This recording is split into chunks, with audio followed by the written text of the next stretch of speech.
আলহামদুলিল্লাহি রাব্বিল আলামিন والصلاة والسلام على رسوله الكريم وعلى آله وصحبه وأهل بيته أجمعين أما بعد বাংলাদেশ জামাত ইসলামী ঐতিহ্যবাহী কুষ্টিয়া জেলা শাখা আয়োজিত আজকের এই বিশাল কর্মী সম্মেলনের সম্মানিত সভাপতি, সম্মানিত জেলা আমির, বিশিষ্ট শিক্ষাবিদ জনাব অধ্যাপক আবুল হাশেম, মঞ্চে উপবিষ্ট কেন্দ্রীয়, আঞ্চলিক এবং স্থানীয় নেতৃবৃন্দ, আমার সামনে সমবেত সহকর্মী ভাই ও বোনেরা, আমি বোনদের এই কারণে সম্বোধন করলাম, আয়োজনটা বোনদের জন্য না হলেও বিভিন্ন জায়গায় আমরা দেখতে পাচ্ছি তারাও দূর থেকে, বিল্ডিং এর ভিতরে থেকে, ছাদের উপরের থেকে এই সমাবেশে সামিল হয়েছেন।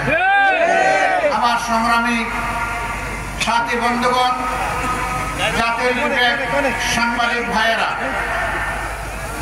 শহীদ পরিবারের গর্বিত সদস্যবৃন্দ, সাম্প্রতিক আন্দোলনে এবং বিগত স্বৈর শাসন আমলে যারা আহত পঙ্গু হয়েছেন সেই সমস্ত সংগ্রামী সাথীরা, আল্লাহ তাবারক ওয়া তাআলা শুকরিয়া আদায় করছি যে আল্লাহ তাআলা মুক্ত পরিবেশে আজকে আমাদেরকে এখানে একত্রিত হওয়ার তৌফিক দান করেছেন। আপনাদের প্রতি কৃতজ্ঞতা জ্ঞাপন করছি। এই কুয়াশা ঘন শীতের সকালে আপনারা স্বীকার করে সকলে এখানে এসে সমবেত হয়েছেন। মহান মুক্তির দরবারে তৌফিক চাই, দেশ জাতির প্রয়োজনে যে কথাগুলো বলা দরকার আল্লাহ যেন সেই কথাগুলো বলার তৌফিক আমাকে দান করেন। সংগ্রামী সাথীরা আমার,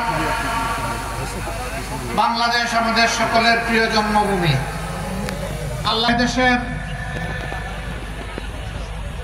পানিতে আল্লাহ তাআলা অপরন্ত সম্পদ রেখেছেন। যদিও এই দেশবাসী আমরা সকলে পানির উপর অনেক জুলুম করেছি, সেই জুলুম কিভাবে করেছি পরবর্তী পর্যায়ে বলার চেষ্টা করবো ইনশাআল্লাহ। এদেশের বাতাস আমাদের অনুকূল, না অতি গরম না অতি ঠান্ডা, এমন দেশ বিশ্বে পাওয়া খুবই কঠিন। আল্লাহ সকল নিয়ামতের দিক থেকে আমাদেরকে সমৃদ্ধ করার পাশাপাশি ছোট্ট দেশে বিপুল জনসংখ্যা আল্লাহ আমাদেরকে দান করেছে।